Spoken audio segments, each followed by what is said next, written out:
দাঁড়িয়ে আছি। আপনারা দেখতে পাচ্ছেন, দেখাচ্ছি আপনাদেরকে পুলিশের একটি সাজোয়া যান।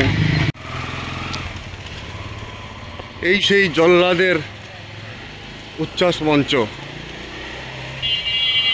এখান থেকে, এটার ভিতর থেকে শত শত ছাত্রদের উপর অবিচারে গুলি চালিয়েছে স্বৈরাচার হাসিনার পেটুয়া বাহিনী।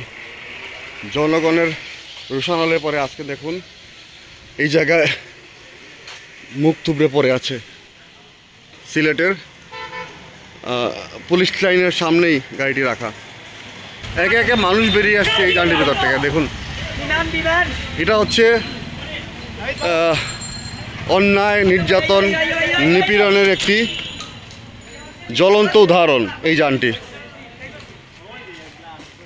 দেখুন, জনগণ উত্তর দিতে ভুল করেনি, হিসাব সমেত বুঝিয়ে দিয়েছে। মানুষ এই এত বড় টায়ার, চিন্তা করেন মানুষের রোষানল কি করতে পারে। এইসব মানুষ শুধু নির্যাতনের, নিপীড়নের শিকার মানুষজন তাদের খুব জেরেছে, এখানে অন্য কোনো কিছু না।